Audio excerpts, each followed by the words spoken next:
A warm welcome to Diplomatic Channel. I'm Amarachi Ubani. This week, we feature our special interview with the Israeli ambassador to Nigeria, Ambassador Michael Freeman. Ambassador Freeman has only been in the country for roughly 6 months and is very eager to get on with the work of improving ties between Israel and Nigeria. One thing you must know about him, this is his third career change, and so far, he loves serving Israel.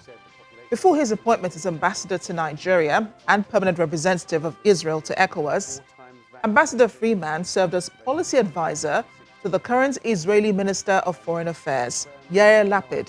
He was policy advisor to previous ministers of foreign affairs, Lieutenant General Gabi Ashkenazi and Israel Katz. He has also served in Israeli embassies in the UK and in South Africa. We are dealing. But before we go into the interview, let's check in on other discussions in diplomatic circles.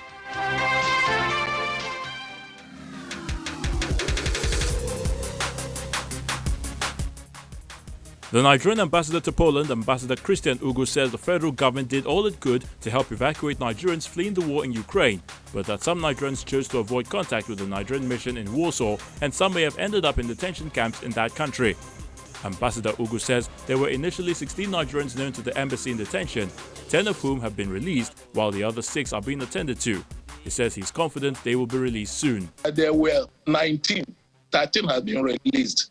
But these few 6 that are remaining, I hope with time, they're going to be released. Pricing.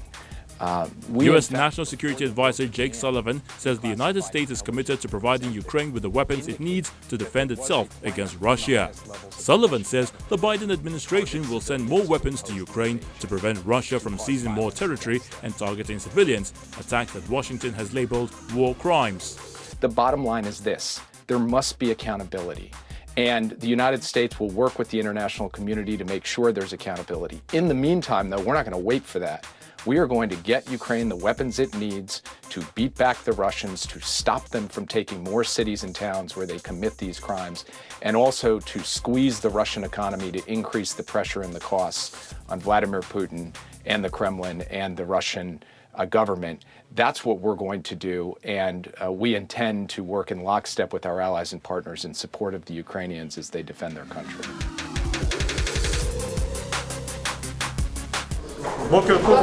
Israeli soldiers killed a Palestinian militant in the occupied West Bank on Saturday during a raid in the hometown of a gunman who had carried out a deadly shooting attack in Tel Aviv.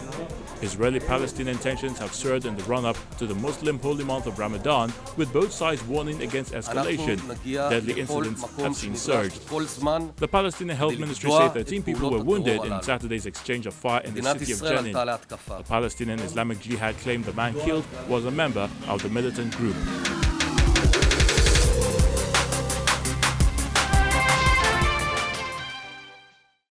Welcome back.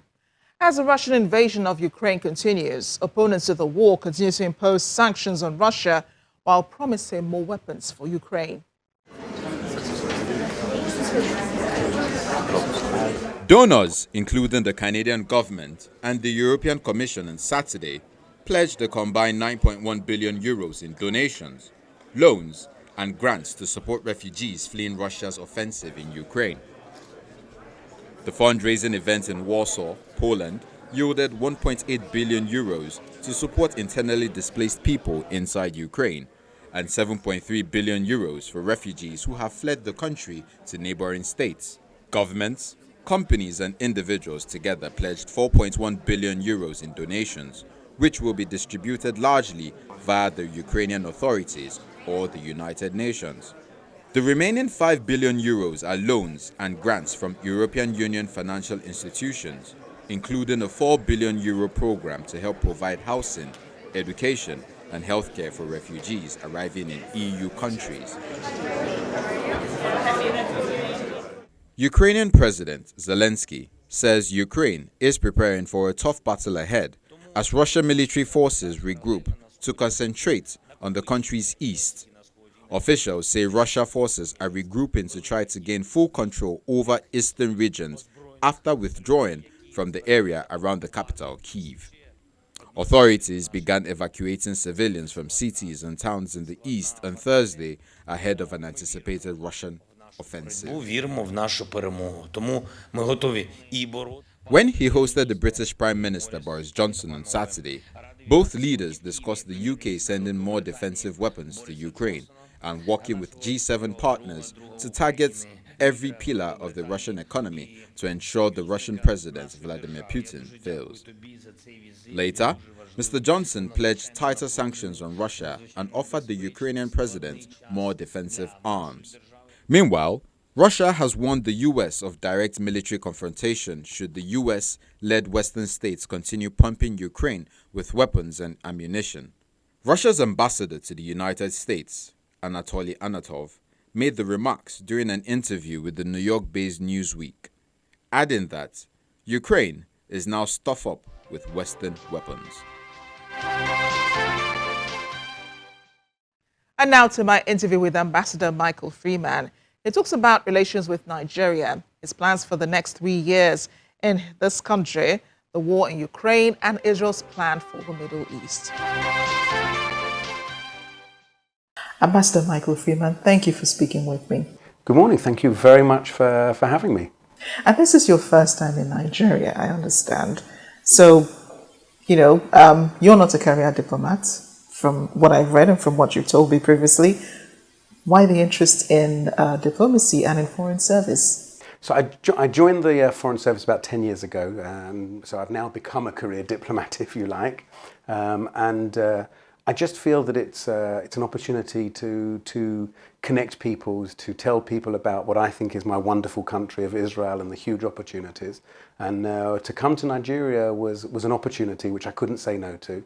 And now, having been here for about 2.5 months, I know that it was more than the right choice. Nigeria is a fabulous country, a welcoming country, a fascinating country, and I'm really, really looking forward to my time here. And you have a long road ahead of you. You have about 3 years to make a lot of impacts. And you talked about that, in other press opportunities where you say there are many opportunities for, cooperation between Nigeria and Israel. And there's so much that you want to do to strengthen relations between the two countries. Absolutely. Look, I think that the sky's the limit for our two countries. I think there are many differences, but many similarities and many opportunities. Israel is a world leader in many, many areas, in water technology, in agriculture, in security, in health, education, in a number of different areas. We're always willing to share that. I'm a guest in your fabulous country. And I'm not Nigerian, but I know that I would be happy to sit with Nigeria and Nigerian officials and see where it is we can cooperate, where it is we can collaborate on the many different areas, and which of those tools would be useful to Nigeria, and where we can strengthen relations. Yeah, and you can continue, I guess, with the IFEC program. Could you tell us more about that? Certainly, the IFER program is a program that we started 2 years ago. In partnership with the Vice President's Office and with the Ministry of Information Technology. And it takes aspiring young Nigerians. Every year we have a few thousand who apply, and unfortunately we can only take about 50. And we work with mentors from Israel and from Nigeria, based out of Abuja. And we work with them to develop a prototype product to take to market. And we introduce them to all the concepts of marketing and producing and refining the product, and then introduce them to funders who would be willing to invest in their product, and hopefully to build a manufacturing base here in Nigeria, but also to provide jobs and to provide opportunities and to provide a better future for them and for as many other people as we possibly can. And certainly in the next year, we're looking hopefully to launch in the digital realm as well, based out of Lagos, to take young programmers and to coders and to other people who've got different digital ideas and see how we can work with them as well to develop those programs as well. I think that's pretty timely because over the last few years, young Nigerians have been very interested, in technology and in STEM and STEM sciences, and the opportunities are immense. So I know that many Nigerians are looking forward to that. But if you've been in the country for 2 months, you already know that security is a big issue here, and the government seems to be focused on that. It's a real challenge in Nigeria for the government, for the private sector.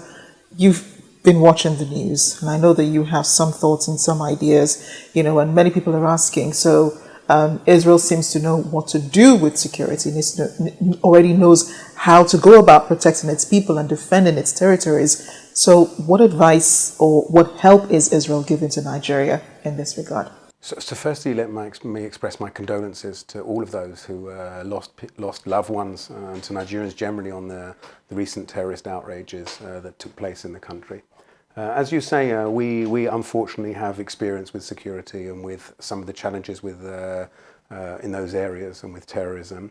It's an area that we would be very willing to collaborate with Nigeria and with the Nigerian government, and we would be more than willing to go into those areas, and really in the areas that the government wants. It was really a conversation between us to see what expertise we can provide, what expertise we can help with, but we are certainly willing to work with the government here on those issues. But you're already working with the government, so what has been on the ground before now? Well, I don't obviously want to go into details of exactly what we do and what we don't do. But we certainly would be willing to expand that and to talk about it. And any help we can give and any assistance we can give in those areas, we would be more than willing to do so. Well, going beyond Nigeria, though, when it comes to security, the West African region, because you're also a permanent representative to ECOWAS, the West African region has been going through a political instability. We've had democratically elected governments toppled by military dictatorships which are refusing to hand over power. So what is the concern for Israel in those countries? Israel's a Western democracy and believes in democracy, and certainly for us it's important that democracies should continue and that democracies should carry on, and we certainly would want to see democracies happening in Africa. The population and people are always better living in a democracy and living with democratic rule and democratic opportunities. So our stance is very clear that we believe in democracy, and we want democracies to take hold around the world. And it's interesting that Israel isn't so involved, in countries' democracies. Like, some other countries, they provide training for, government officials and, for observers, and they send observers as well, to monitor the elections. Israel, not so much. You usually support from the sidelines, and you're speaking with the government. A lot of work goes on behind the scenes, I know. But really, what can help reassure people that Israel is with them, on the continent and in the sub-region? Okay, I can't be any clearer that we except to state that we believe in democracy. We want democracy. We want every country to have the opportunity for people to be able to express their rights and their abilities. We also are guests in countries. We don't want to get involved in the internal issues of countries. It's not for me to be involved in the elections in Nigeria or in any other country in the world. If there's individual training or issues that people would like us to work with them on, we're obviously more than happy to deal with those issues. But we don't get involved in internal democratic things other than to say we support democracies. You think you've got it right now, having gone through about 4 elections, I think, in a space of 1.5 years. You think, Israel can safely say, we finally have a government that we can work with over the next few years? Well, we finally have a government, that's true. We did go through that number of elections, and we now have the most diverse government in Israel's history. It's fascinating. We have from the right, self-declared right parties, to the self-declared parties on the left. We even have an Islamic party in government. In fact, the only place in the world that the Muslim Brotherhood have a party that is in government, or an Islamic party, is in Israel. And so it certainly, I think, reflects the democratic nature of the country. It reflects the variety of the country. It reflects the opportunities of the country, and I think that it's a country that was elected by the people, and I certainly hope that it lasts its full term in Israel. Yeah, and I want to talk about one of the challenges that Israel has also gone through, which is the pandemic, the COVID-19 pandemic. Now, Israel is one of the few countries that sped up its vaccination campaigns. I mean, nearly the whole population was already vaccinated, within a short period of time. But then, there were a resurgence, of cases, and then, the catastrophe that happened shortly after people who attended a religious festival, and then, the figures went up again. So how is Israel doing now, 2 years since the pandemic hit the world? It's, as you said, the population is vaccinated. Most of the population is triple vaccinated. Even the over 60s are now 4 times vaccinated, and it's available to anybody over 60, a vaccine. But I think that the vaccines have saved lives, and the vaccines have turned COVID into a difficult disease, but one that you can live with if you're vaccinated. And I think that at the moment we're in a situation where we are dealing with the pandemic, but restrictions seem to be being lifted slowly but surely. And I hope that we're at the tail end now of the pandemic, not only in Israel but around the world. We've had 2 years where everybody's lives have been affected, where families have been torn apart and split apart, where work has been affected. And I hope now that we're coming to the end of that. We recently donated 1 million COVID vaccines to Africa as part of our commitment as well to ending the pandemic. And it seemed the population really welcomed, the vaccination campaigns. What can we attribute that to? I think a will to return to normal life and a will to not see people, their loved ones, being sick and to worry about it. Israelis love life. They love going out. They love going and living out an outdoor lifestyle and going to cafes and bars and going to work and to mixing and to having big family events. And the Jewish annual life cycle is about big events, and all of those were affected. So when along came a vaccine that promised the opportunity to return to normality, everybody was very, very eager to take that and to save themselves and to save their families and to return to that normalcy. So are you open now, fully open to the rest of the world? We are absolutely fully open. You still have to take a test when you land, but it's at the airport and you take the test and then within 24 hours you're released. But we are open, we are ready to take tourists, we want to take tourists, and our message is come visit Israel. Of course, and I know that many people are looking forward to that. Can we talk about the Russia-Ukraine war, although Russia refers to it as a military operation? Ukraine says it's a war, the rest of the world calls it a war. What does Israel call it? Israel has been very clear. The foreign minister and the ministry have condemned the invasion of Russia, and we've been very obvious in that, and we voted in the United Nations to condemn the situation, and we have provided significant aid to Ukraine and to the Ukrainian people. But the Ukrainian president, who incidentally is Jewish, Volodymyr Zelensky, wants more military commitments from countries such as Israel to Ukraine. So where does Israel stand on that? We've provided over 100 million tons of aid. We provided 4 massive generators recently for the hospitals in Ukraine for them to carry on. We've also recently set up a field hospital. We're the only country that set up a working field hospital inside Ukraine with opportunities for all Ukrainians to come and to be treated. And we're providing constantly aid of a humanitarian nature there. And we'll continue to do so as we need to and as we can. So Israel does not want to get too involved in this crisis, from what I see. But the recent videos and pictures from the town of Bucha have been condemned by global leaders. Many have called the Russian president, Vladimir Putin, a war criminal, calling for him to face the ICC, and condemning generally the killings. What does Israel think? Again, the foreign minister yesterday said clearly that the killing of civilians, or the deliberate targeting of civilians and killing of civilians, is a war crime. The pictures that we've seen are incredibly disturbing, and we need to investigate what happened there, because the deliberate killing of civilians, the deliberate targeting of civilians, is a clear war crime and is unacceptable. What is Israel's relationship with Russia like? Israel has relations both with the Ukraine and with Russia.